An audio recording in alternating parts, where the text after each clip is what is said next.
And we are recording. Sweet. So just to start off right off the bat, we of course have the Miro page, and if you're still needing access, it might just be on my side. It looks like it. Oh, I got some of it. It does look like it's in the board. So I think you're there. I think you maybe need to zoom out a little bit and maybe just kind of come across. That might be it. Miro can be a little tricky at first. It's a very large whiteboard, and unfortunately doesn't really have a scale. So as you can see, I added some scale figures to, of course, make this process a little bit easier. But in my case, we're definitely going to be working in Rhino 8 today. I don't know if I should install and relaunch, but let's see how long that takes. For the most part, like I was mentioning before, this is kind of our pinup space, right? Realistically, it kind of mimics a digital version of what's outside right now. Right, you have your scale figure, you have your small dachshund, and right now we have the world's largest piece of paper, looking like 3.5 feet by 4.5 feet, right? So don't get me wrong, we're kind of eyeballing it, right, for the most part. And to be fair, we'll talk about scale as we get more and more into the assignments. I don't want to scare you off with, oh my gosh, you have to make a perfect object rather than just an object. So we're going to start small, and we're going to start kind of vague, because I do want you to get familiar with the software in your own way, and I do personally believe that everybody kind of uses it in their own way too, and I think that's actually encourageable. Because I definitely do things differently than, say, Professor Kernodle, and Professor Kernodle does different things than Professor Mansky, and you know, all throughout. We all have kind of different ways or methodologies of doing something. Some professors, they start with like drawing a line, guys, drawing a polyline, make sure you make a box, and I don't know, I'm just not that kind of tedious guy. I'd rather you have fun with these programs and start to immediately utilize them in your studios, right? I mean, why else would we take an elective class? However, in our case, the place to get started is, of course, actually our Google Drive, which you can find right here. If you go ahead and click on that link, it'll bring up our Google Drive. And no, you don't have to start from scratch. I do actually have a file for you. That way, you know, it's at least somewhat easier to get familiar with the program. But in our case, you'll see ARC 1315 files. We'll double click on that. And you'll see there's an arrangement of files. In our case, it's going to be either the Rhino 7 version or even just a basic Rhino command template. These are basically the same. They're just saved in two different versions, just in case we have two different versions of Rhino, which back in the day, we had Rhino 5, Rhino 6, and Rhino 7 all on these computers at various versions. It was a mess. However, times have changed. We now have Rhino 8 installed on all these computers. Did anybody get familiar with Juan upstairs and get Rhino 8 installed? Wonderful. Thank you, Kayla. Again, you have a free copy. That is a free, potentially $299. And to be fair, I don't even think it goes out unless you accidentally sign out. But anyway, well, we'll play that one by ear since I'm on the recording. However, let's go ahead and download that, at least for today. And realistically, guys, I essentially do the entire class with you, right? I go over every assignment. I break it down essentially one by one. I mean, don't get me wrong, I do go pretty fast, and hence why it's recorded, right? That way you can pause it and see what I'm clicking on. But in our case, we'll go ahead and download it and go ahead and open it up. That a little bit bigger on the screen. Sweet. Now, keep in mind, if you're on Windows, your interface is going to look a little bit different. Question? So sorry, I was not here yesterday.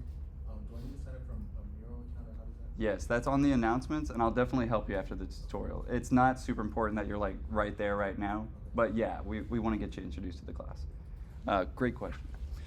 But yeah. I'm sorry. Of course. Am I supposed to pick up when we start first? Sure. Okay. And again, don't feel like you have to like follow along step by step, right? I mean, don't get me wrong, it is recorded. However, just to follow that instruction again, it is on the Miro page right at the top where it says Google link, right? The Google Drive. On my Miro, I guess go ahead and then I'll but on my Miro, it's still not showing anything on the board. It's like, Quite all right, quite all right. wait. Yeah. Don't worry, you guys don't have to turn anything in or really do anything until next week. I can assure you. I know the computer can be overwhelming. It really is. But what I would say is let's try and take it one bite at a time. And don't worry, we'll have half the class to get everything settled. I can assure you. But just to clearly go over it, guys, obviously we have the user interface, right? I mean, it's a big one. It looks complex. It looks very scary. I'm here to tell you, we use maybe about 10% of the entire suite of tools here, right? Especially in architecture. And arguably, it'd be kind of nice to see where students push it next. Keep in mind, it is a freshman class. I'm not expecting you to be an architect, an engineer tomorrow, right? It's practice, right? It's like band class, right? You don't expect to just suddenly know how to play, right? Of course, you have to practice the notes. Oh, it sounds a little flat. Oh, it sounds a little sharp. What is in tune, right? At least when it comes to architecture. Was this the basic file? Yeah. So either the basic file or the Rhino 7. Okay. They're gonna do the same thing? Absolutely. They'll work both on Rhinoceros 8.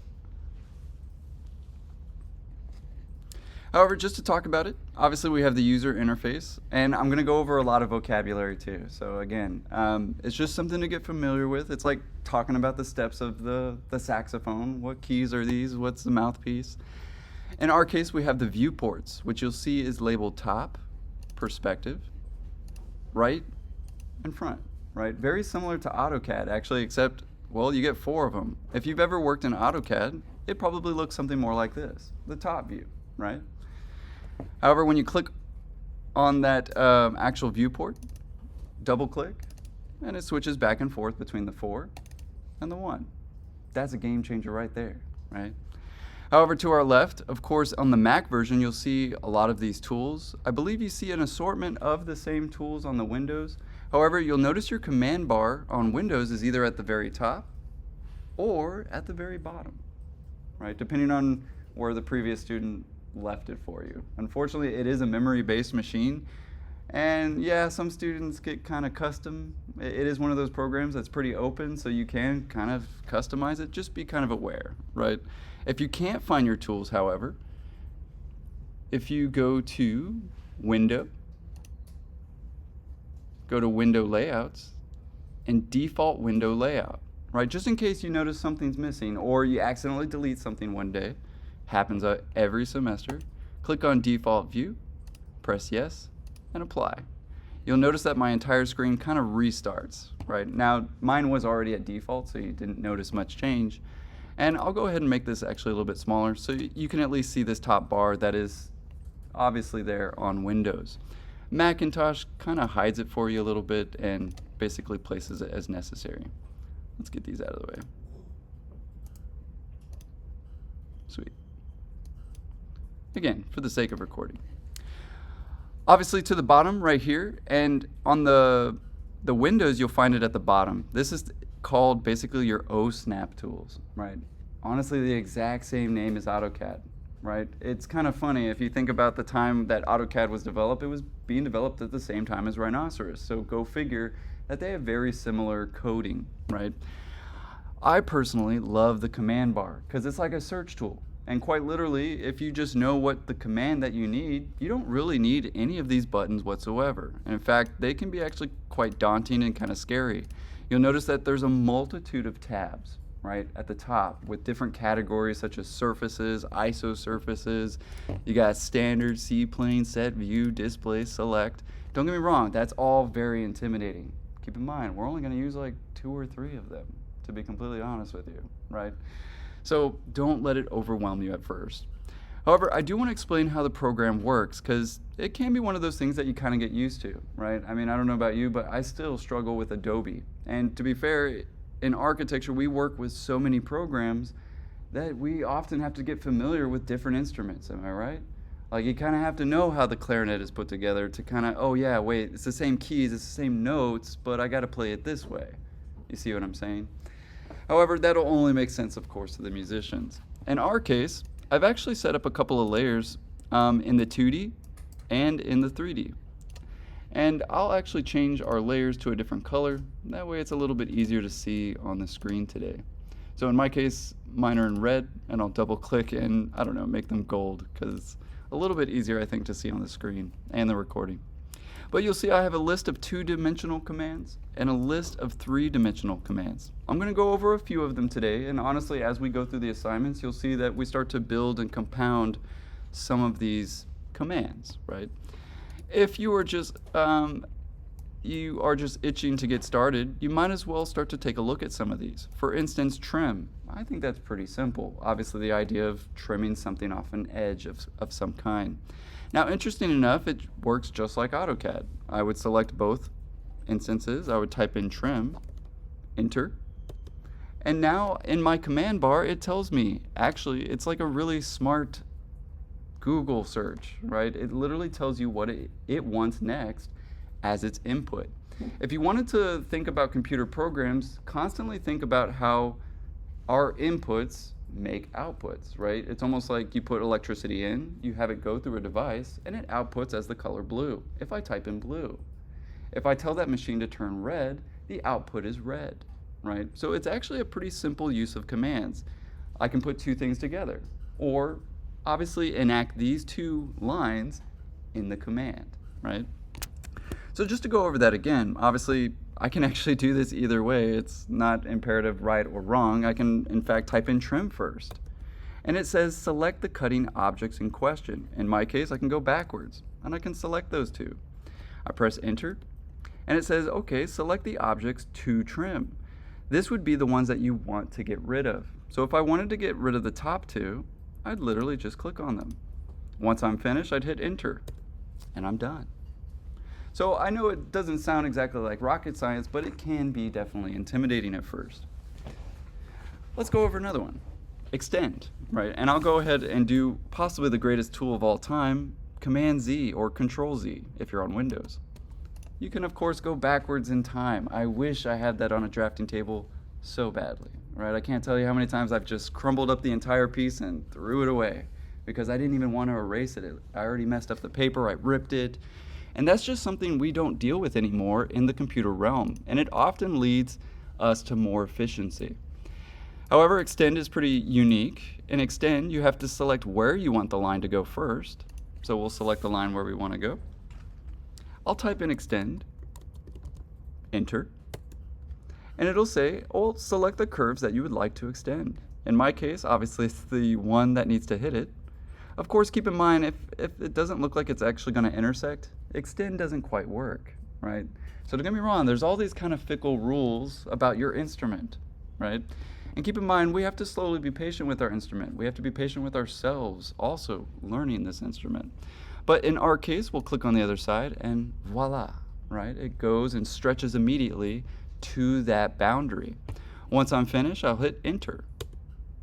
Keep in mind, I always perform enter to complete the command.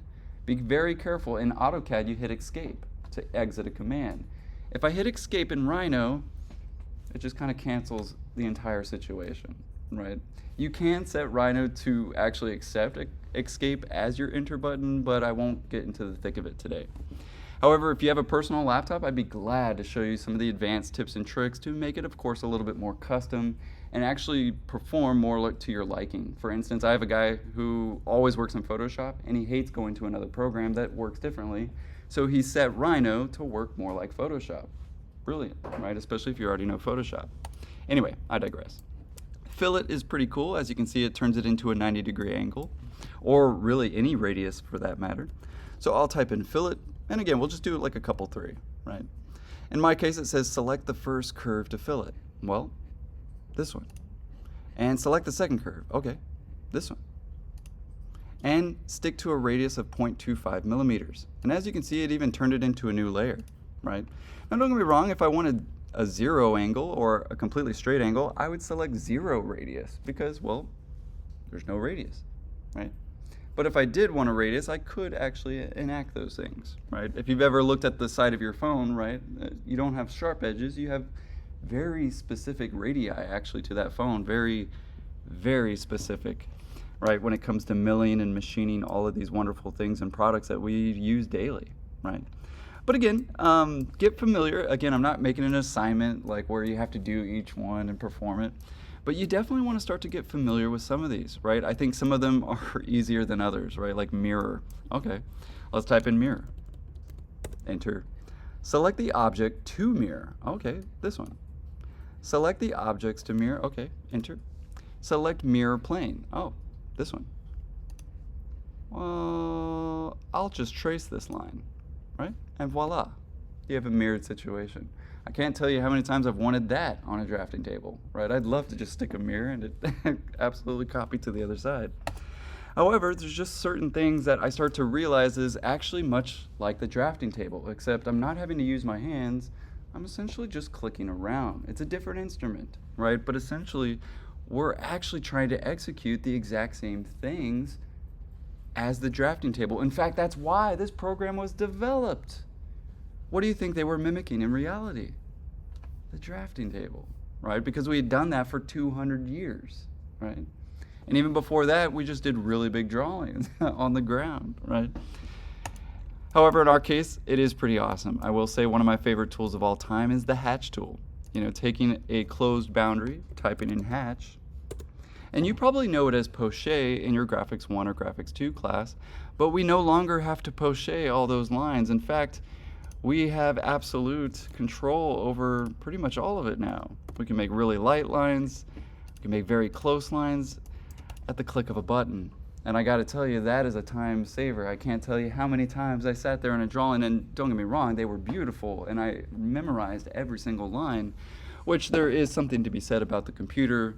It does have a tendency to less appreciation for what we actually do. In fact, how many of you guys enjoy art? How many of you guys enjoy it when somebody tells you it's AI? Probably not so much anymore, right? Isn't that kind of funny? I mean, don't get me wrong, there's preferences, right? Especially if it was an artist who actually started to use AI as a tool. Don't get me wrong, there's definitely good ways and bad ways of using something. However, another thing interesting about AI, what if I have a first level engineer making a bridge? Would you like it if I checked it with several AI to make sure that first level engineer was correct? Yeah, probably so. Or at least, I mean, it doesn't hurt, does it, to have a second opinion that you didn't necessarily have to pay for.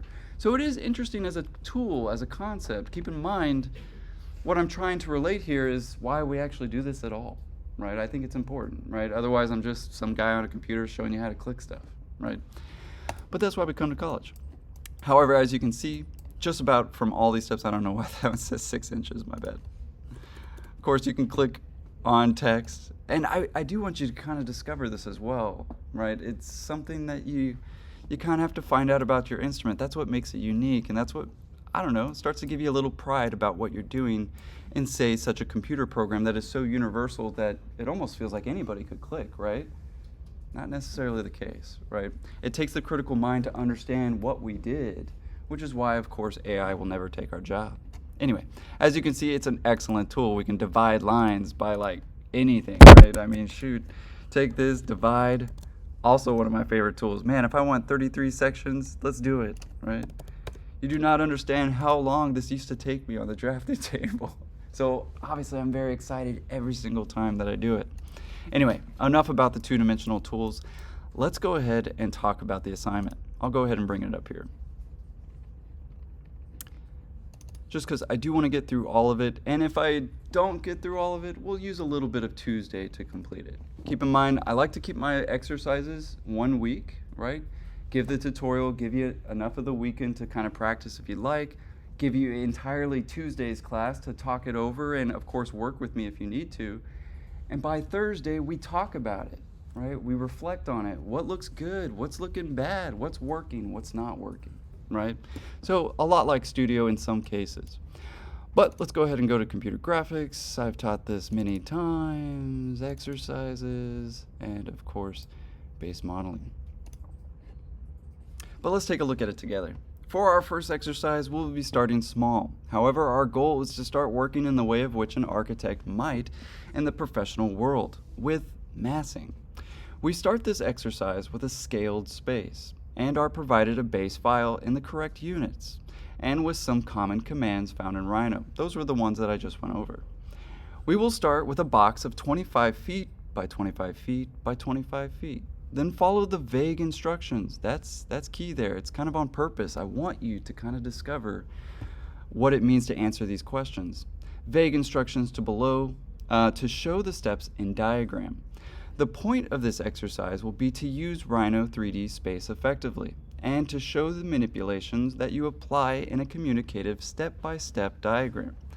The manipulations themselves aren't really important in their design, but how the manipulations are displayed and how they communicate. A minimum of 3 steps must be shown at the isometric view. The final diagram will be composed on 11 by 17 paper, and of course actually on Miro. We won't print the first one, at least yet. Since the final object is not what is important, think sculptural composition, right? So again, the reason I say that too is because I know we have some students who haven't taken Design 1 yet, and I don't want to overwhelm them with design critique as they're trying to learn a program. I hated that the most. In fact, one of the first things I ever pinned up in Rhino, I printed it out for my professor at Texas Tech. I put it up and he goes, "That's the ugliest thing I've ever seen anybody do in Rhino." And I was like, "Thanks, professor," you know? And I'd like to save you from, honestly, just unuseful comments, right? Don't get me wrong, it did put a fire under my butt. Yes, I immediately started learning Rhino, but I did cry a little. I lost a little bit of respect for him at the same time.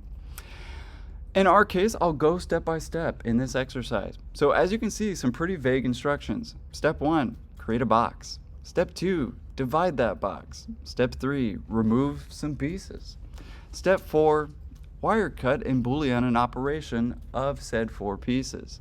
Kind of vague, kind of scary, right, to say the very least, right? However, I do give some diagrams to, of course, visually aid. I'm definitely a visual person. I kind of have to see the finish line to know and feel better, at least, about what I'm doing in terms of learning a new instrument, right? I kind of want to hear the song played first, and okay, I'm in the right ballpark here. So again, I put some of these diagrams not to mimic them, not to copy them, but to give you an idea, to give you a hint, right, of where you want to be, at least in terms of a ballpark.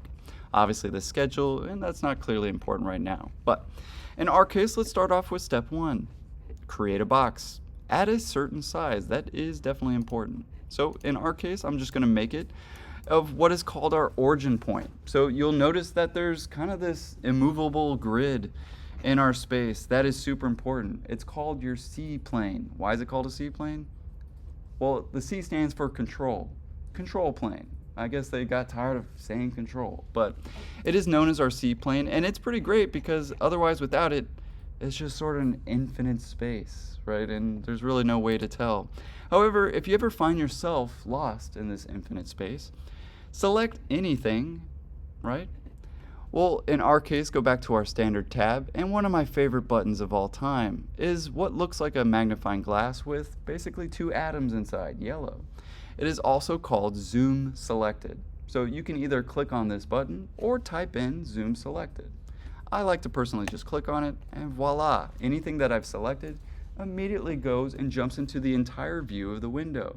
Again, if that sounds just overly complex, give it a couple of tries, right? Zoom completely out, select the infinite space, and go to Zoom Selected. Voila. Type Zoom Selected.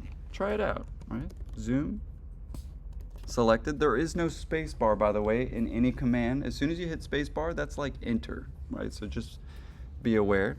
You can also just type a little bit, right? Zoom Select, and of course, find it yourself. If you can't find it, that's okay too. Type in Zoom, and it will give you even more selections. You can type in Zoom All. So even if you had nothing selected, you can get the extents. What I'm trying to say is actually the answers are in the command bar, right? It's actually trying to help you, right? So just kind of keep that in mind. When in doubt, read the command bar. See what it's asking for in terms of inputs and test it out. There's honestly no wrong answers. Even if you mess up, Command Z, undo, right? So it is one of those nice instruments that you can't even really mess up. So again, there's no irrational fears here like I had learning this program. However, in learning this program and teaching myself, I developed a lot of bad habits, stuff that I hope to kind of teach out of you as well. But clearly, I'm not absolutely the best at this program. I didn't design it myself, but I'm doing my best as well. However, we do have our origin point, and the first thing to double check is our units. So I'll type in units. I'll hit enter, and as you can see, it's already by default. If you downloaded the one that I have, it's already in feet for you. However, as you can see, Another reason to use rhinoceros is we can talk in any units. I mean, we could talk in parsecs, for God's sakes, right? And not a lot of programs could even do that. So as you can see, architects talk to many individuals in the professional world. We have to talk to the engineers, the interior designers, the mechanical engineers, the civil engineer. We got to talk to everybody, even the guys who are making the products, the guys making the forks, the guys making the furniture, all of it. Everything in this room, the guys who design the clothes, the shoes, everything in this room is essentially design, arguably maybe even us. But in our case, we'll go with feet. And if yours is not in feet, make sure that it is, right? So in our case, I need to make a box, step one. So I know it sounds super intuitive. I'll type in box, enter. And it says, well, give me the first corner of that box. I can either type that in as a mathematician and type in my coordinates like 0, 0, 0. You don't necessarily have to do that, but if you know your origin, why not, right? So in my case, it's going, hey, well, how big do you want the box, right? Where's your second point? It's even asking for it. What's the other corner of the base of the length? Now that does sound kind of confusing, but in our case, we'll type in 25, foot symbol, not inch symbol twice or foot symbol twice to make inches. There is a difference on your key. However, if you're unfamiliar, you can also just type in feet. I love this program, right? So if you type in 25 feet, it also knows to do that too, right? Again, I wish other programs could get on board with that. In our case, now it's asking, well, how high do you want the box? Well, if I double click on my viewport, we can actually see what it's trying to do there. It's trying to go, well, we just established your X and your Y, but what about your Z axis? Okay, well, I need that to be 25 feet as well. Voila, we got a box. Beautifully so. And if you ever notice that you can't really select something, or you've zoomed in too far or zoomed in too much, it's very often, at least what I would say, is click on the object you're trying to focus on, and again, that zoom selected button. Fantastic, right? Especially when you're trying to, let's face it, eventually we have an entire model, we have several stories, we got all these kinds of files, iterations, and it's very easy to get lost inside your own Rhino file. So again, ways to navigate is key, right? And as you can see, it definitely shows everything that's still there. And as you can see, it's even starting to get in the way of my process. Keep in mind, we don't necessarily have to have it there. In fact, we could go to our layers and we could turn that layer off. Voila, it's no longer in the way. And to be fair, it's still in there. You'll notice the way that we turn something off is a little light bulb. Obviously the light bulb on, meaning the layer is on, and the light bulb off, meaning the layer is off. But that's pretty useful too. Another one that's useful, especially on the go, and especially if you accidentally made everything in the same layer as I did in a student, you can select everything and type in hide. Sweet, you can hide it. However, how do you get it back? Show, as in show it.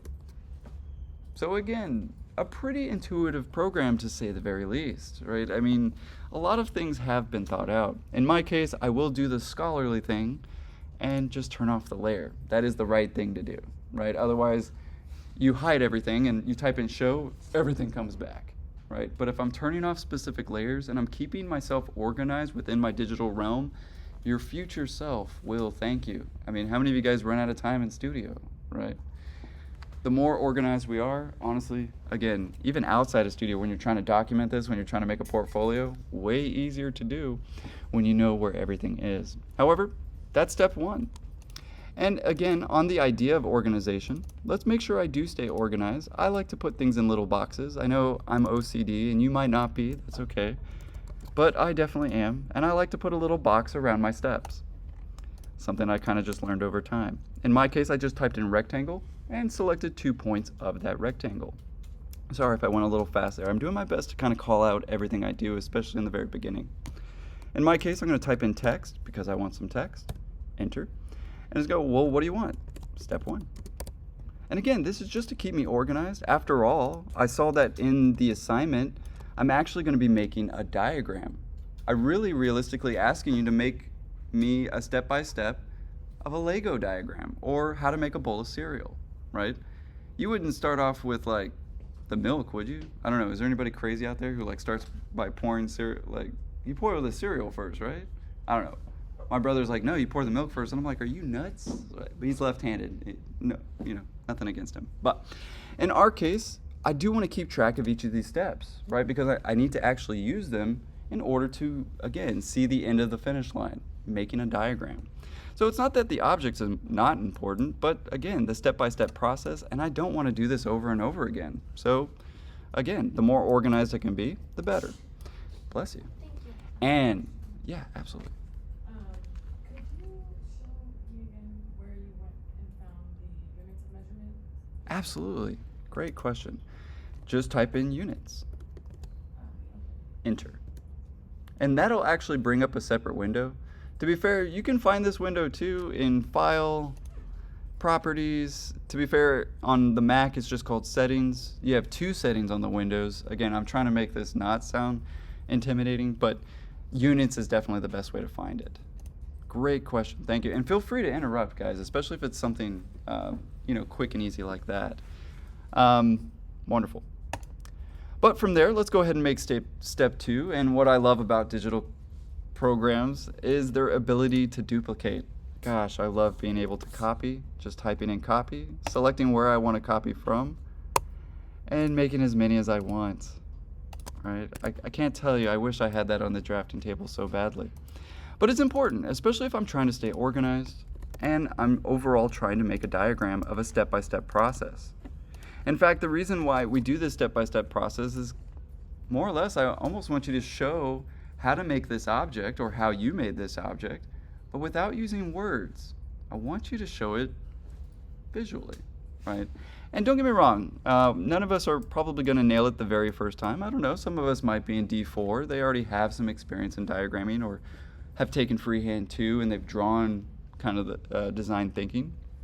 But we'll practice, right? Step 2, all right, what do we got for step 2? Oh, let's get to my page again. Step 2, subdivide the box into 9. So basically a 3x3 by 3 grid, right? So in our case, it means the X, the Y, and the Z. To be fair, there's like a million different ways that you can slice this up, right? However, the one that I would say is probably the most intuitive is to create some lines. So I'll type in line, enter.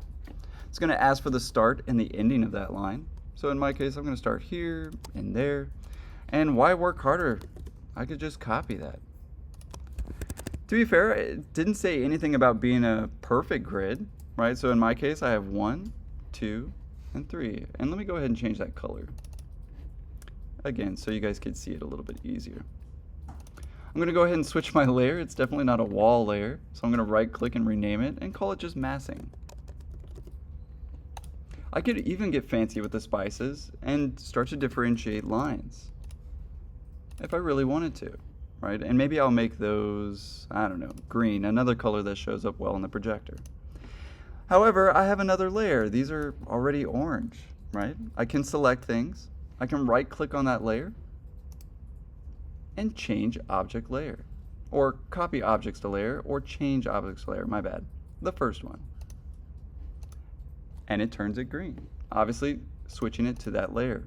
That's really helpful one day, right? Especially when you're trying to make objects or show steps, or again, obviously in architecture we make stairs, walls, windows, in all sorts of categories, and I can't express enough, please do not be early Christopher Ed.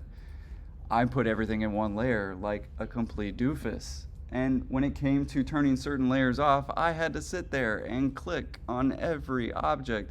And if I accidentally unclick, oh my gosh, I gotta do that all over again. When I can simply actually turn off something and select that whole layer. That is way quicker, right? Anyway, I know this isn't fruitful necessarily yet, but again, the idea is to, of course, practice and watch these videos and reflect on what you're doing in these programs themselves. In our case, let's go ahead and make a couple of more lines. I'm not going to overthink it. Copy. And rotate it. Rotate. Click. And rotate. In my case, you'll notice I have this pretty unique tool called Gumball. Why is it called Gumball? I, again, have no idea. But you'll find it located at the bottom, kind of in these toggle buttons, right? You'll see that you have a grid snap, an orthographic view, planar view, that O-snap tool we were talking about, and Gumball. I can't express enough, this is probably my favorite tool, right? Because without it, you basically have to use commands just to move something. And I gotta tell you, moving something pretty quickly is definitely useful, right? Especially when you're starting to think in 3 dimensions. To be fair, it can take some getting used to, especially if you've never worked in a computer, right? Simultaneously thinking about these views and thinking about these objects in your mind's eye, not just the computer doing all the work. I would say, don't get me wrong, eventually the computer teaches you how to think 3-dimensionally, but I think arguably maybe a little different in every way. In my case, I got my 3x3, so 3x3, awesome. Let's see what it looks like in perspective. Sweet, let's, uh-oh. Some of those lines are at different views. That's okay, not a big deal. But just for the sake of my OCD, let's at least put them in the same plane, right? But as you can see, simply moving something, you can get a lot of optical illusions, especially in certain particular views. For the most part, that would definitely be an awesome step to kind of show before I slice it up, right? To kind of show where I sliced it or why I sliced it, I don't know. But in my case, I do want to take each of these lines and copy it again, because I got to get the side view as well. That's pretty sweet. Now, to be fair, I'm a little more advanced. I've had some practice, and you'll notice that I kind of rotate the view in order to isolate something for selection. Keep in mind, if in this view I select something, it really does get all of it, right? However, if I go towards the right, it only grabs what's inside of the square. Again, watch that closely. If I go left, click, and go left, it selects everything that touches the box. That's sometimes useful, sometimes not. However, if I go to the right, it'll select only things that are completely inside of the box. Wonderful, right? Again, that one can take, honestly, some getting used to, but it's pretty much like a lot of other programs. In my case, I can hold Shift and make it a perfectly 90-degree twist. Again, that's me using Gumball. So you'll see that there's a red axis, and it kind of gives an arc for that axis, almost like if it was a quarter of a circle, quarter of a circle, and quarter of a circle. And it could be kind of difficult to look at at first, to be honest. But you'll see the same arc. Honestly, in the exact same space, you'll see that even the viewports enact at the same time. That's pretty helpful, and Rhino wasn't always this way, so I even get excited for some of the new features that I see throughout these programs. You have to understand, when I was first learning this, I was in Rhino 3, right? Kind of dating me back, but don't look up when Rhino 3 was released. But in our case, let's go ahead and rotate it by holding Shift. I don't necessarily have to hold Shift, but it definitely will make it easier. I could also type in rotate and type in 90. Don't get me wrong, there's like 15 ways to do the exact same thing in Rhino in a lot of these programs. What I am saying is try to pick the most efficient way. Obviously, if you can do something in 1 click, it's probably better than doing it in 25 clicks. That goes without saying. However, it can take some time and experience in understanding. So don't beat yourself up about it. However, that's looking pretty sweet, but I kind of want to show it before I slice it. So again, well, do I do that twice? Nah, I'll leave that the way it is and go ahead and make a copy. Taking everything and just making a copy. And instead of step 2, I'll call it step 2.1. Because again, I know it sounds a little over OCD, but man, I've got every single step, right? There's no way I'm gonna get lost. So I'm gonna leave this one kind of the before the command, and to show one after the command. So in my case, there's a couple ways to do this too. You could use subdivide, but I personally love the tool called wirecut. And for good reason, because you can use it a lot of different ways. In my case, I'll take the object, I'll type in wirecut, and I'll select the line that I want to cut at first. Basically, it goes, well, how much do you want to cut? Do you want to cut this side, and obviously in this case, it doesn't really matter. In my case, I'll select one side and go all the way through. If you've ever played around with clay, like a really large block of clay, you'll know that in order to get smaller sections, you have to get a piece of string or wire, right? And you have to wrap it around and kind of pull it tight. This is the digital equivalent, I think, at least in my case. So I'm going to slice through that clay, and it's going to create 2 objects for me. Pretty sweet, right? Obviously, I can hit spacebar and enact the exact same command. In my case, I want to go this way and slice completely through. Awesome. 3 separate pieces. Let's do it again. Again, spacebar to wire cut, and I want to hold Shift and I want to cut through 3 pieces. Where do I want to cut? Well, oh, it's having a hard time. It's kind of going in the wrong axis. That's interesting. And it's okay, because I can change the direction in the command bar. Since it's going in the Y, let's try the X. Oh, there we go. So what's important about wire cut is that we tell it to, at least in this case, go outside of the object. Let me show you what it looks like when we accidentally go inside and we go straight through. Well, it accidentally makes more pieces than I actually wanted, right? So keep that in mind. Wire cut is a pretty useful tool, and it does multiple things, which is why I like to show it from the very beginning. So again, spacebar to enact that again. I'm going to hold Shift to select. Also notice what I select. Don't get me wrong, it's fun to select the face of a shape, but actually the best way to select a shape is its edge, right? Definitely making sure that I select it. Enter, outside, and outside. And again, just to pick up on a little bit of speed, I've already taken a whole hour, my bad. Again, like I said, I talk too much. Outside and outside. Wonderful. Are we almost done? Yeah, we got about 9 pieces, but I still only have 3 over here. So let's get these 2 guys. Awesome. Again, spacebar. I don't want to sit there and select all those, so again, I'll go towards the left. I go, where do I want to cut? Uh-oh, it's in the wrong direction again. Let's switch it to our Z direction. Ah, there we go. Outside of my box and straight through it. Wonderful. So there's a little grid line for us. It's a little high, but I don't mind it. We'll move that one a little bit lower. Why not? Like I said, it's not so much about the object, but getting familiar with the program. So wire cut again, and again I'm going to select all those bottom boxes. Enter, outside of the box, and straight through it. Voila. Beautiful. That is the step that I want. And in fact, I guess I already have kind of like step 1 of it, so I really don't need these lines. They start to look a little cumbersome. Mr. Brett, Yes, ma'am. could you possibly like wire cut through that box, like using the grid all at once instead of each line one by one, or does it have to be like one by one? It does have to be one by one. And the reason is because of the extent of the box that you're shoving through it, right? To be fair, I'd get a little bit familiar with subdivide. You can subdivide multiple times. However, what's interesting about that is it's either manual or it's fixed, which is kind of why I don't show it, because it starts to confuse students. Well, do you want manual or fixed? I like to show you that it can be more of an artistic tool. But it's a great question, and I agree. I wish I could do it all at the same time. But check it out. If I do 2 lines, sorry, I almost forgot your name, Emily. It is Emily, right? Oh, God. Yeah. I've been like blanking on people's names this semester. But if I take those 2 lines and I go outside, uh-oh, this one went outside, but this one's still inside. It's going to end up chopping things very strangely. In fact, it just doesn't work at all, at least in terms of wire cut. However, check out subdivide, right? It's a great question. Thank you.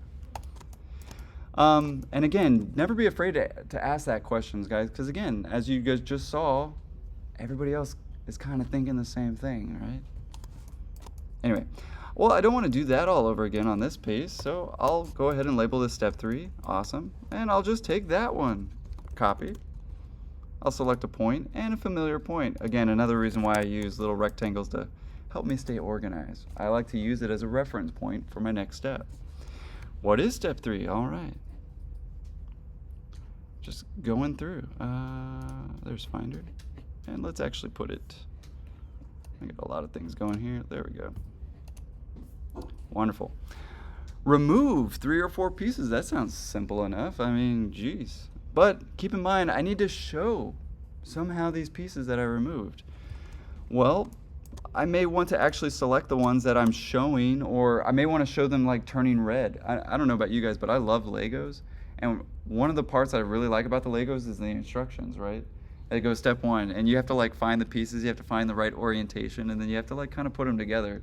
There's no language on there. There's no Chinese, Japanese, English, French, nothing. Every language somehow knows exactly what to do, right?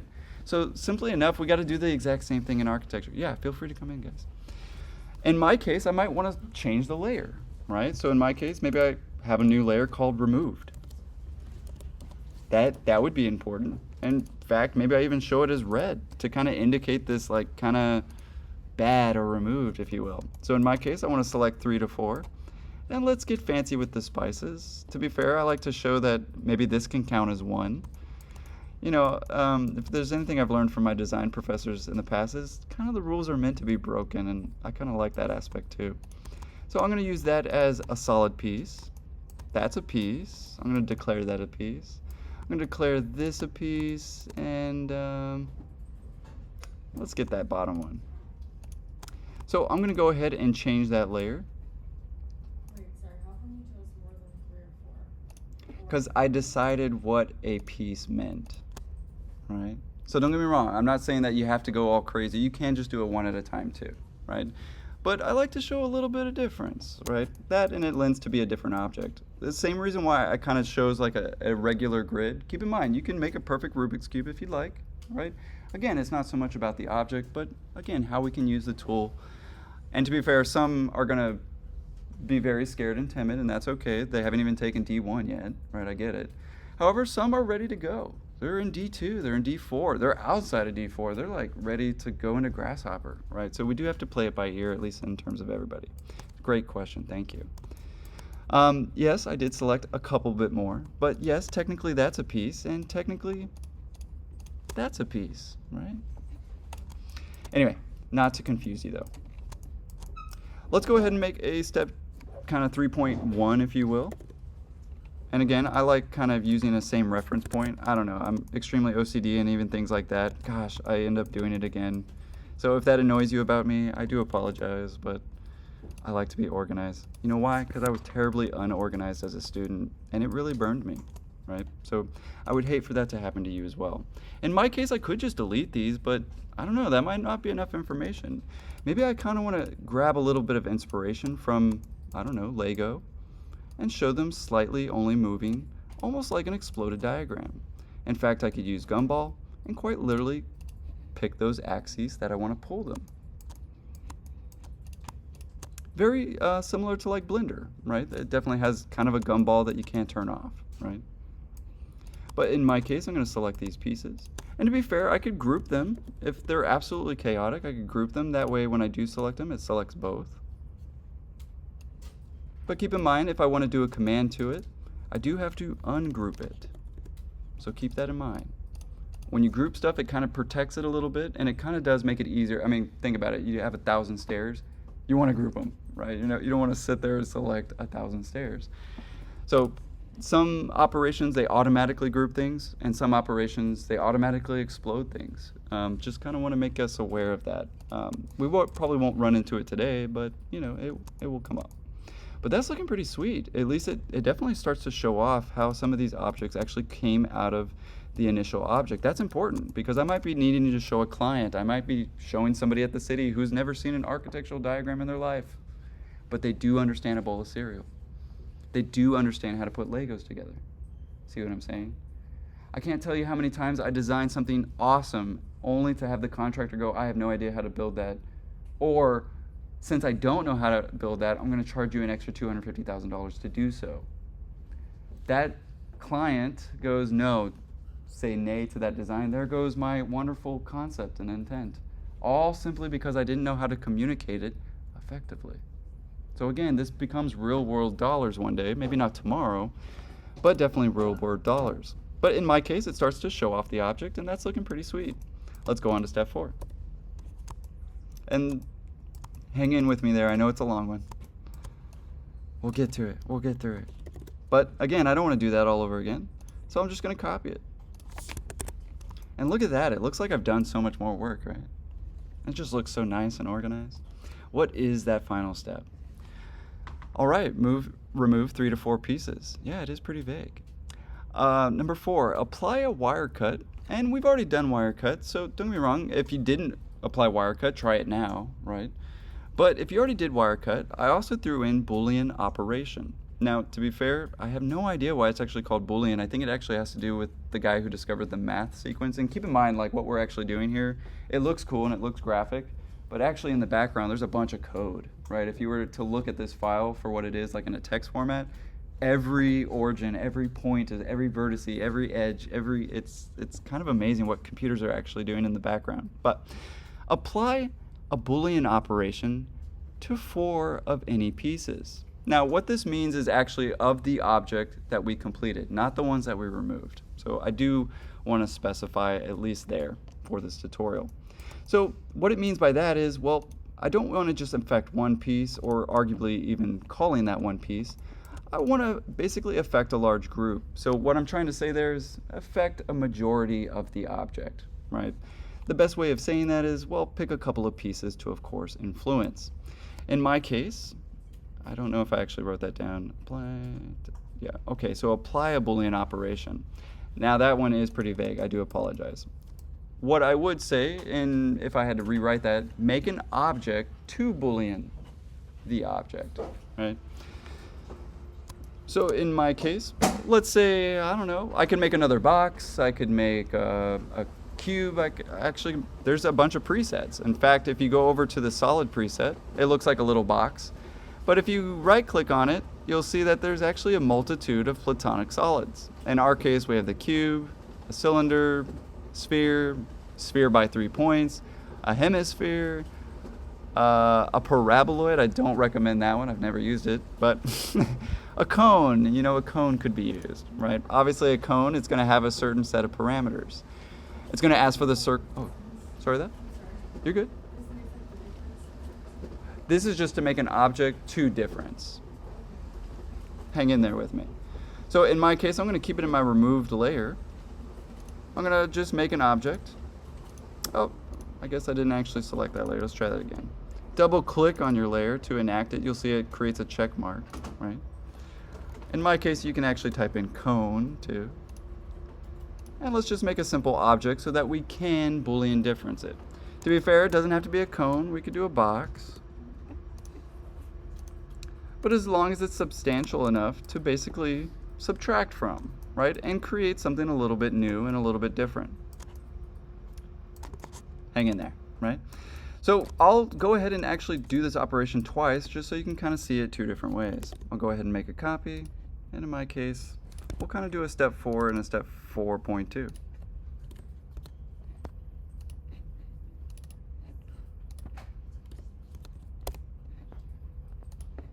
Kind of creating a little matrix for us. So I'll do this operation with a box, and I'll do this operation with a cone.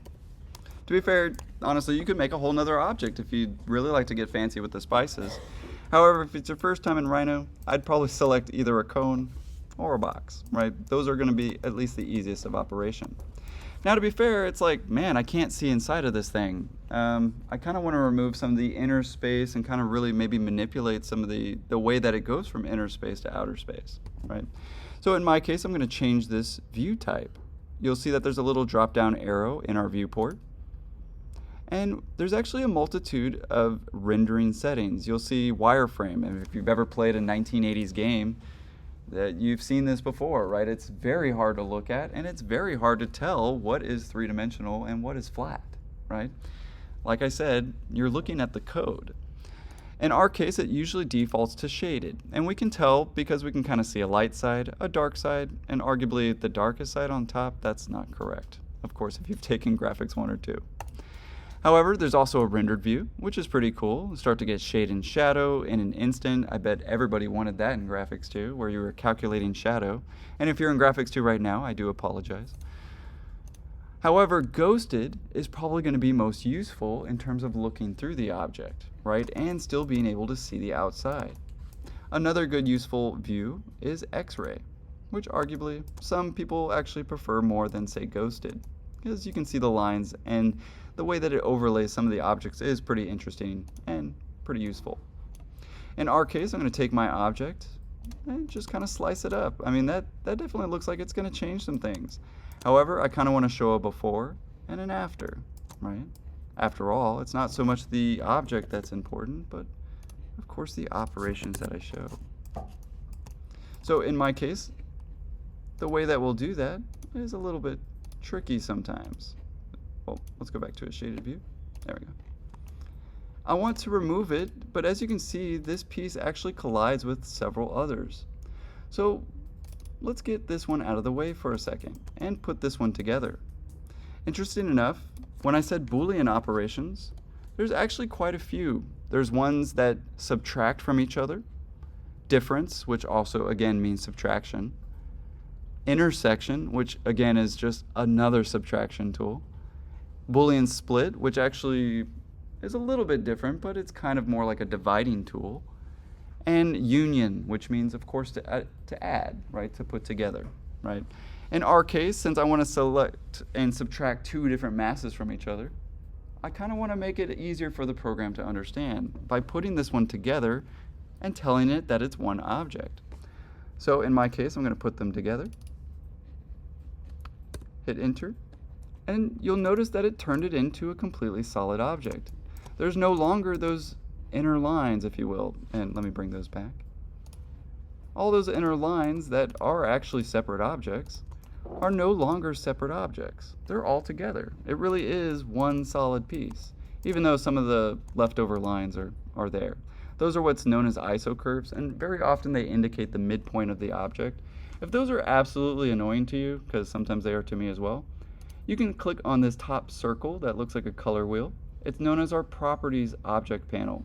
And you'll notice that no matter when you click on something, that the properties start to change, right? So if you click on an object versus a line, you start to get different options based on, again, the category that you're selecting. If you don't know what that category is, click on it and type in what. Enter. It'll tell you everything about this object. Again, literally down to its vertices, edges, and everything. Yes, Wilson? What's the difference from that and group? Group doesn't actually put it together. That's a really great question. Thank you, Wilson. Because as you can see, if I just put these together as a group,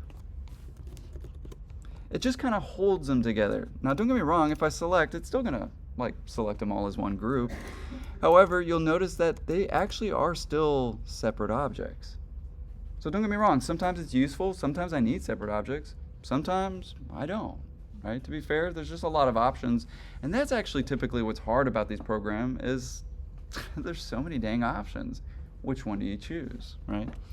However, it's based on the need. In our case, our need today is to subtract two objects, not subtract one object from 12. So if we can make it easier for the program, the more likely we'll have success when we actually difference these two objects. Great question, by the way. And again, if I want to turn that back to ungroup, again, type in ungroup, and it goes back to single objects. Guess what I can't do? I can't unboolean this. It is the state that it is. It's not coming back unless I edit undo, right? And unfortunately, if I go too far, it might be gone forever, right? You can't undo indefinitely. However, the more RAM you have, you can set your computer to go back all the way, but it takes up a lot of RAM. And I don't know if you guys have noticed, but RAM is pretty pricey these days, right? I got into the wrong business. Anyway, great question though, right? Because one, I can go back to separate pieces, and one I cannot, right? Definitely. I'll go back to my layers, right? Turn back on that removed layer and subtract these two. Now it's pretty easy for the program, right? I basically subtract this one from that one, right? Or, sorry, vice versa. In our case, let's go ahead and actually do a couple of them, right? To be fair, I think you'll be happy to notice that even though these kind of all four essentially do the same thing, they kind of do it in different ways. They keep certain parts, or they keep the inner part that was selected, or keep the other two parts. Keep in mind, I know it looks funny, but we're kind of doing some pretty complex math without even knowing it. In our case, let's start off with like a Boolean split.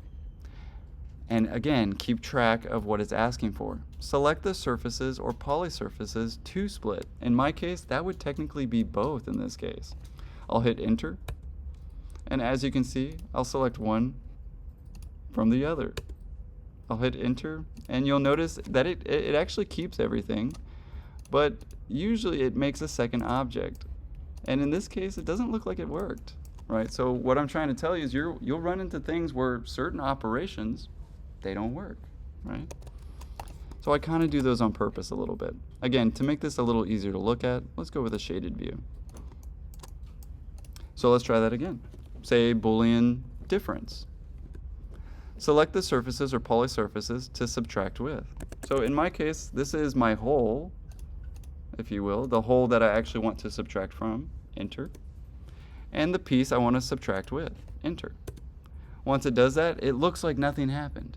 However, once we move this part, oh no, Boolean difference doesn't work either. Whatever shall we do? Well, that actually should have worked, so in my case, I'm just going to move it slightly, because to be fair, sometimes Boolean operations don't work if they're kind of like that. See how there's a small, very small difference? Let's just go ahead and increase that difference a little bit. To be fair, if it is actually on the edge, it kind of zeroes out. To the computer, it's doing math, and it sees it as undefined. Well, anything subtracted, divided, times 0 is 0. There's kind of a syntax error, right? I know, not too many math terms today, but in our case, you'll realize that it even starts to tell you where it failed. So it's telling us on this edge, hey, you have a problem, a mathematical syntax error. This is really great because in Rhino 5, it didn't tell you. You just kind of had to guess. And to be fair, I kind of do some of this on purpose because I know that you'll run into problems too, and I want you to more or less know how to solve it, not just, of course, sit there and wait for me or professor because, well, when I was learning, I definitely did not have that. There's a bit of troubleshooting when it comes to these programs. In my case, though, I do want to make sure that it goes through at least several of those objects. In my case, that's looking a little bit safer, right? It's starting to go out a little bit, definitely go out a little bit, right? And it definitely doesn't seem to have that issue at that edge anymore. So let's try it again. In this case, let's try Boolean intersection of these two parts.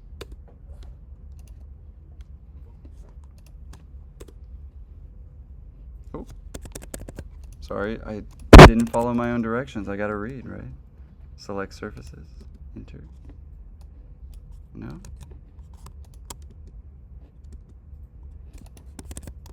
We could just have a bad object. I mean, it's definitely possible. I keep getting the same edge error. However, let's try something. After all, I don't have to reinvent the wheel here. I've already done the work. So when in doubt, make another copy.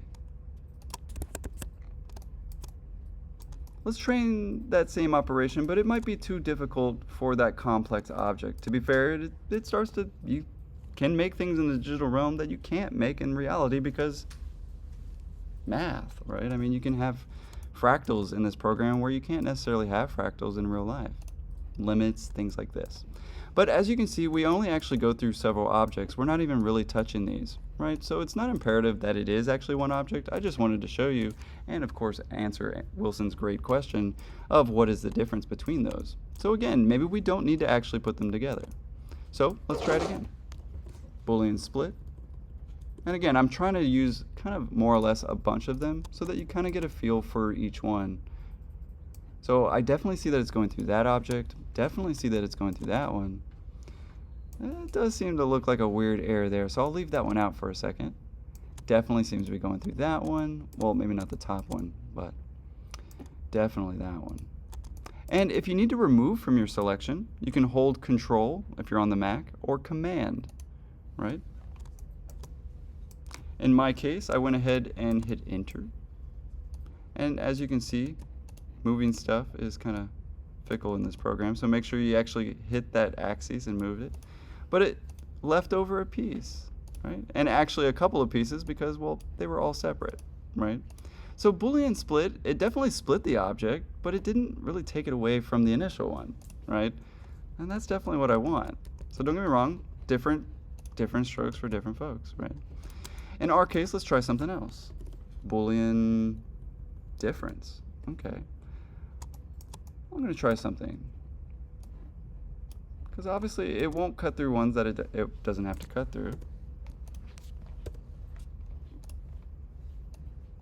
Hey, there's that cut I'd no longer need. And you see how it almost kind of created a new box in there?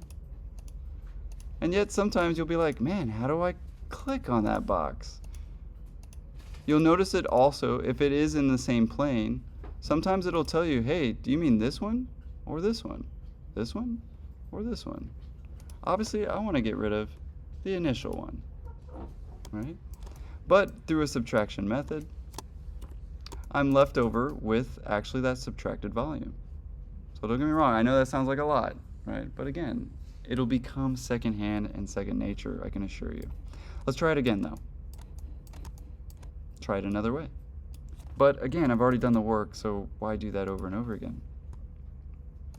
And when in doubt, you'll realize that you have to iterate. It's not a perfect program, and if you know anything about computers, you know that they can definitely be fickle. But let's try that again with a different operation. We used Boolean split that time. Let's try Boolean two objects. So in this case, our first object, and select two objects to Boolean. So we'll select one, select two, and let's see what it did. Maybe nothing. Let's find out. Just to be sure, this Sure. is all being recorded right now, right? Yes, Okay. of course. Boolean two objects didn't work. That's fine. I still kind of want to get this one through. As much as I'm OCD, I'm also a perfectionist and just want to see what the problem is. A troubleshooter, if you will. And we do that a lot. But as you can see, as I get really far away from where I zoom selected last time, it gets kind of hard to actually zoom in and isolate the object. Again, I might have to select it and zoom select it. And again, you'll notice that it really resets the camera to that object. Again, game changer. I wish I knew that. I didn't know that until like the third year of working in Rhino, so we're breaking curses, generational curses already. But sweet, I do want to try that again and see if it really was that edge that was the problem. So I'm just testing some things out real quick.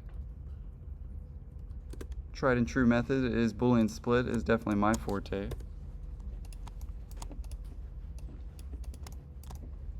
Yeah, there is definitely a problem with this edge. It could be the way that we Boolean union them together, but again, like I said, just because you can't do it one way doesn't mean like, oh, all hope is lost. Try it, of course, with a different command. In our case, Boolean difference.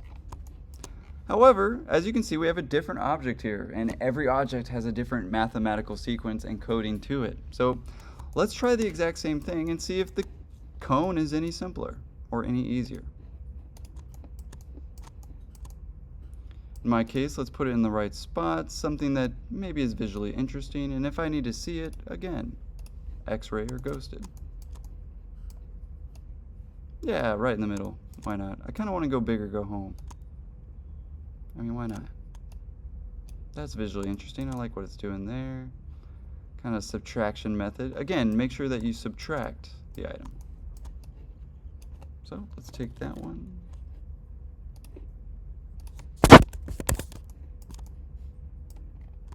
And subtract it, right? Again, let's try one method since, you know, the Boolean gave us a hard time with the box. Let's try it again. So in my case, Boolean split. Doot. Select the objects to split. So in my case, obviously the one to remove. And I know it looks pretty confusing, guys, but eventually you'll start thinking in 3 dimensions, I can assure you. In my case, I'm not exactly sure which one I'm hitting. And luckily, Rhino is kind of one of those programs that it's not going to affect something that obviously doesn't collide with it. So I'm just going to go ahead and select everything. Enter. The object to select and subtract.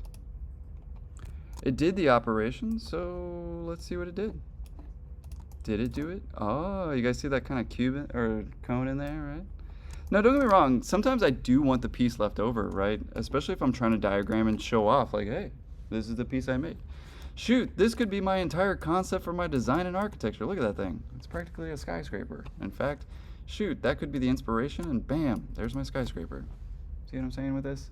So obviously I'm trying to give you some tools because, well, to be fair, in architecture, we use it for all kinds of things. We use it for its intended purpose, and we use it for its not intended purpose. Right? We, as architects and designers, even get to decide what that purpose is sometimes. So, don't get me wrong, architecture is hard, but it doesn't have to be, especially with this tool. And as you can see, even through this first tutorial, hopefully you are not too overwhelmed, but are actually more excited to the potential of this program. However, it looks like it did what we wanted. So I do want to show it, right? That is, of course, what's important. So maybe I actually want to show that piece being removed. Wow, I probably should have grouped it first, huh? Right? That way, of course, I could ungroup it, or, you know, you'll notice too in certain Boolean operations there are like toggles for like, do you want this operation to be grouped afterwards? And if you do, just make sure you select those things. Keep in mind, you can't really mess up. If you do the operation wrong, like you saw me do, we just make another copy. Try it again a different way, right? Because I will say, I immediately got frustrated, and something like this took me days, and now I can do it in simply an hour. And if I didn't talk so much, I could probably do it in like 15 minutes, right? So obviously, I know I go fast, and I know it can sometimes be intimidating to even look at this thing, right? But what I will say is give yourself the time, and luckily you guys are taking the spring semester, because during the summer, this one goes very fast, right? So you guys are in the right class for sure. If you're someone who needs patience, somebody who needs, you know, some practice time and some one-on-one. But as you can see, I'm sitting here selecting my cube, or sorry, my cone, right, to make sure I kind of want to show, well, it being subtracted, at least in the terms of the diagram. Right? So don't get me wrong, for the sake of tutorial, I should get every bit and piece of that cone, but we're running out of time and I still have a little bit more to show, right? Obviously pretty cool. It definitely starts to communicate, hey, there's the piece you removed, right? And maybe even the final object in question. So I'm already done with the steps, got all the steps, but I need to start kind of making the diagram. Kind of the step 1, box, step 2, subdivide, step 3, remove object, step 4, final object, right? So again, it's not so much about the object we created, but how we show it. And how do we show it, right? Well, one of the first tools we can use is actually changing the viewport itself. For instance, well, how do I make these 2D, right? Well, let's start one step at a time. To be fair, you can do this one all at once, right? You can just select everything and make 2D, but let's do it the right way. In my case, I'll select my drop down and I will select a view. In my case, I already have a preset view. The assignment itself is asking for an isometric. Hey, there's an isometric view. In our case, we just need to select northeast, northwest, and a cardinal direction. In my case, that's looking pretty good, and you saw how it snapped immediately to that position. What's really great is you can zoom in and zoom out, but as soon as you accidentally turn, well, there goes that perfect view I just had. However, keep in mind, perfection is sometimes great, perfection is sometimes not so great for communication. For instance, yeah, I know we see this as a cube, but doesn't it also look like a hexagon with 6 triangles? Who's to say the difference, right? So don't get me wrong, if you kind of want to break that view a little bit, there's nothing wrong with that. We start to get that little cube inside, right? It starts to give a little bit more difference. It starts to give a little bit more three-dimensionality to this object. That's great, but all I would say is make sure you kind of keep that same isometric view. In our case, that's looking pretty sweet. So I'm going to type in make 2D. Once I do, it brings up a new window and actually gives me several options. And probably, again, I know I always say every single one of these tools is my favorite, but my gosh, if there is a tool that saves us the most time, it's being able to turn 3D into 2D and turn 2D into 3D, right? So make 2D, it's in the name, right? Of course it takes three-dimensional objects and makes them two-dimensional in a flat view, orthographically. So in our case, I want to make sure that I select the view. In my case, it's the parallel view. What I'm looking at is what I'm going to get, right? In my case, here's that option I was talking about where it says group output. Yes, right, especially if I had thousands of something. I definitely want to group that because I can always ungroup it, right? And more importantly, probably the number one thing to click on is make sure you maintain source layers. Otherwise, it'll turn it all into one layer again. And I may be making 2D 24 different layers, and I need them to stay 24 layers. Keep in mind, by checking that box, it'll maintain all of that wonderful organization that you just did. I'll hit apply, and voila, there's the flat version of it, right? As you can see, I'm kind of in a topsy-turvy view. However, in my top view, there's my piece, right? It even has step 1. I don't actually need that piece. In fact, I'd kind of disregard it completely. To be fair, I don't even need the plane view in here, so we'll get rid of that one as well. However, I can't really see through this box. And funny enough, Another great thing about this is when I make 2D, I can get the hidden lines as well. Gosh, I wish I had that in Graphics 1. But now I even have the lines that are going behind my object.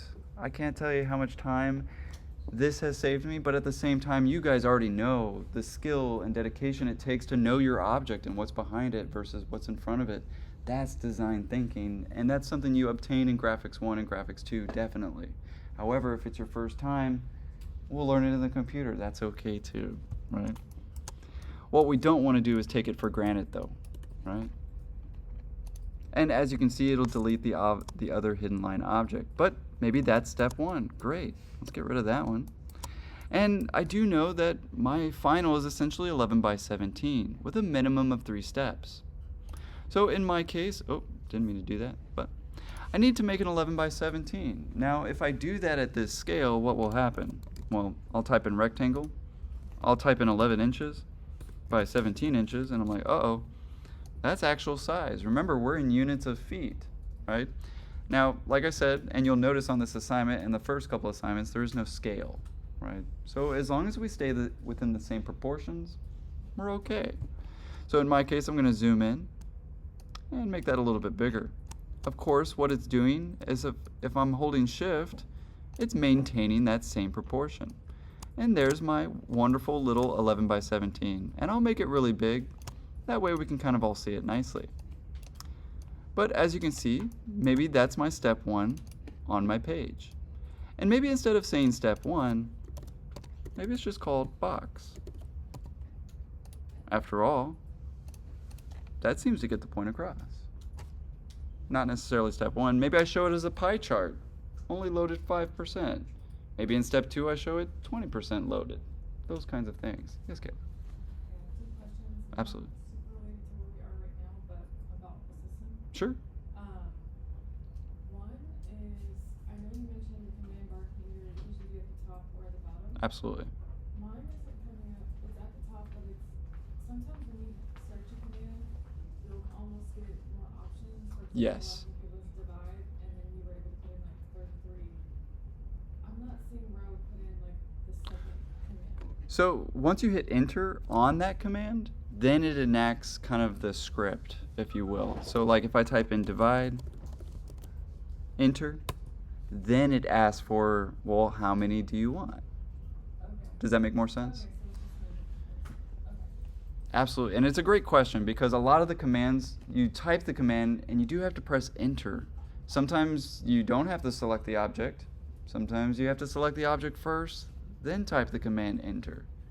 Like I said, it is a fickle instrument, and don't get me wrong, I don't expect you to master it even by the end of this 16 weeks. But I do hope to change how you feel about this instrument, right, to say the very least. It's a great question, and it is something that definitely gets in the way a lot. Your other question? Also the colors for your layers. Sure. Mine isn't coming up that way, and I'm unsure where to add, because it seems really easy that you have the color picker there. Absolutely. Is it at your default? Let's make sure it's at it. Just some people, they accidentally get rid of stuff. But it seems like Windows, where it kind of shrinks it a little bit. It's a great question though. If you're noticing stuff isn't on your Windows page, guys, like I was saying before, some students, they unfortunately kind of mess it around. I've even gone as far as to tell students, hey, just restart your window layout every time, because you unfortunately don't know who that guy was 12 hours ago who was like working in here for 21 hours and he, really made it his own, and that's okay. We kind of encourage that, but on your personal computers, right? Fantastic question though. Thank you. But where was I? Yeah, so making things in 2D, and again, going to the assignment of a step-by-step process. As you guys know, there was step 1, start off with a box. Maybe step 2, and we're maintaining that view, right? So I messed up my own view. What do? I can't undo my view. It's okay. Ballpark it. Fake it till you make it, as Escamilla would say. But in my case, oh no. Oh. When you're inside of a command, by the way, your viewport stuff doesn't work, even though it'll let you click on stuff. But right now, I I was in the command of divide, so when I was trying to click on viewport, it's not going to do anything. That might be helpful one day, but it seems to trip me up all the time, and it may trip you up too. So just be aware that you might be inside of another command. But in my case, let's get that same view. Oh man, it wasn't the northwest view. Let's get the south, northeast. That's it. However, I slightly turned it a little bit so that I could show my object just a little bit easier. But I kind of want to maintain that slight difference, right? Now, I kind of want to show where I'm about to go with this. So if I need to move stuff around, I could, especially before I make 2D. Because it really is going to maintain kind of what's there, right? Or at least what I'm seeing here. So I'm going to move that a little bit outside the box so I can kind of show it going in. And, you know, if this one's kind of there a little bit, I'm going to show it going out a little bit. And keep in mind, I'm kind of thinking in 3 dimensions here, using Gumball to utilize the axes of the X, Y, and Z. Now that is something you definitely have to kind of get used to, right? It is going to take a little bit of a learning curve to go, wait a minute, where am I, right? Am I looking at the top view? Am I looking at a perspective? Am I looking at the elevation? Am I looking at all 4 at once, right? And it's doable in this program. But I don't like the overlap of some of the lines, so I'm kind of moving them out of the way so it's not like that, right? Where when I make 2D, that almost looks like the same line, an optical illusion, if you will. But just giving that a little bit of separation. However, I'll have that selected, and the only pieces that I want to make 2D. I'll type in make 2D, enter. And let's go ahead and turn off my hidden lines. I don't actually need that for this, but I did want to show that you can have it. And there it is, voila. I'll go back to my top view and put that as my step 2. It's looking a little big, and again, there's nothing about this diagram that said I had to be to scale. So if it needs to be composed a little, and I know you don't really learn composition until D1, right? But if you've already taken D1 or D2, use those composition skills, right? Obviously use what you've already learned as well. However, as you notice, even in 2D, we can still like move things, right? It's not necessarily always imperative or not imperative. But what is nice about this is I can further draw on top of it, right? And start to indicate or even show arrows of what I'm going or what I'm doing with this. Now, obviously, that's more of like a freehand drawing. If I really wanted to get technical and spiffy with it, I could mirror it and really start to develop an arrow and trim it up and get really nice and fancy with the spices. What is nice is not a lot of programs can do that. I mean, try do that in Revit. It'll just like laugh at you, right? So again, another thing that I like about this program is I can do stuff parametrically, but I can still draw. I can still be an artist, and I can still think in a free way, right? And I don't even have to draw that over and over again. I can copy it and really start to indicate something, right? I can take it, I could group it, right? So I don't have to select all those over and over again. And I could really start to show off what this piece is really doing. That may get it across. I could put the word wire cut. That might be helpful too, right? Instead of step 2, I could put step 2. I could put all kinds of things, and that's actually what I really want to focus on. The graphic communication, right? Hang in with me. We got about 10 more minutes, 10 more minutes. But let's take step 3. And we'll get to Illustrator actually at the beginning of the next. That's looking pretty sweet. I mean, don't get me wrong, that's probably a useful diagram, but that one seems to get it across much easier, much better, at least in my one professional opinion. So let's get that piece. Make 2D. Gosh, can you imagine how long that would take to draft this, Rick? Whew, done. Man, the hours I've spent. Voila, right? It even maintained the layers. It even kept the colors, right? However, as you can see, it is a 2-dimensional drawing. So if you look at it in 3 dimensions, it's completely flat on that C-plane. But another thing is it's a little tricky. And it's not really 3D anymore. There's actually lines missing, right? However, you can always draw whatever you want. So to be fair, even if you make 2D, doesn't mean it has to stop there, right? For instance, I can't tell you how many times I couldn't model something, like a cow, but I could get the scale figure of a 2-dimensional cow and stick it right in. So again, when in doubt, if you're spending more than 45 minutes on something, try it a different way. In fact, I would even shorten that time to like 15 minutes, but obviously you're learning. So anyway, I can always edit undo as well if I absolutely messed up. So again, nothing wrong with that. Well, there's at least 3 steps, but you know, I kind of want to get that 4th step involved, and it's hard to say that the box is really a step, right? I mean, it's more like the source or initial beginning. Now, I totally messed up my view, so I'm gonna, for the sake of tutorial, go a little bit quicker. I'm sorry I'm taking so long, but I do feel like it's necessary to go a little bit slow so that I don't overwhelm you. But let's get that last step as well and show it basically subtracted. In my case, I kind of want to show all 3. I want to show the subtraction, or the piece that was left over, if you will, the piece that it came from, and maybe even the leftover piece. So in my case, maybe I want to get the right view for that. Again, you know, practice what I say, not what I do, right? Make 2D.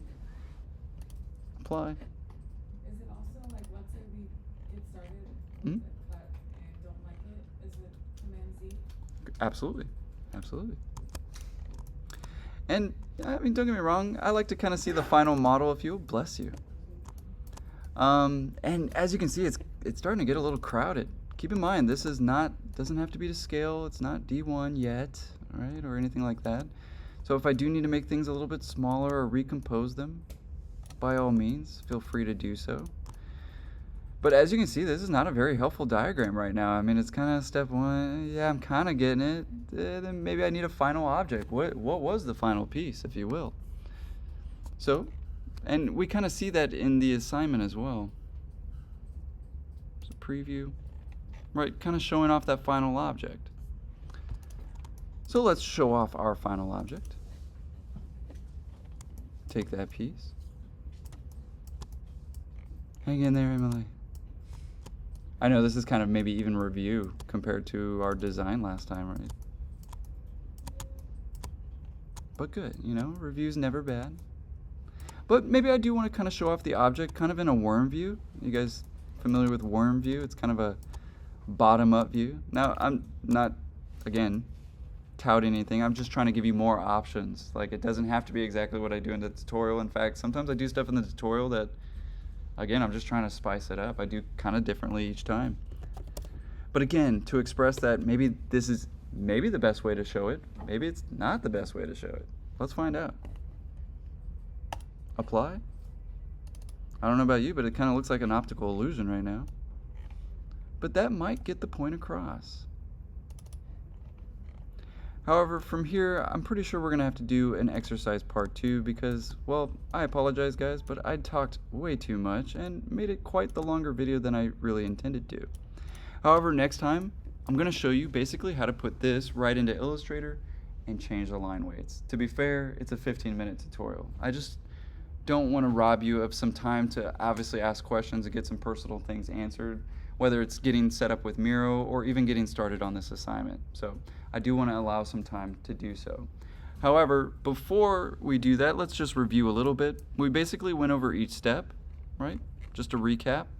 We also realized that we can bend the rules a little bit, and we realized that it's not about the object. It's about the operations and showing off how we actually manipulated this object. So again, I know I've said that into the ground, but it goes without saying that this is not about the design of the object like it is here, but it may very well be, of course, in D1, D2, and D3, and D4. From there, we did the step 2, subdivide. Step 3, subtract. Step 4, we tried a couple different things, right? We tried all the Boolean operations, actually with a box, and we tried a couple with a cone. Keep in mind, you could do a sphere, you could do an oblong object. Keep in mind, the more complex the object, the more likely you are to run into certain errors. That's good. Making mistakes is good. You know what? I've never learned anything from my success. You know what I learned from most? My mistakes. So don't be afraid to make them in this program. You will. Embrace them. Learn from them.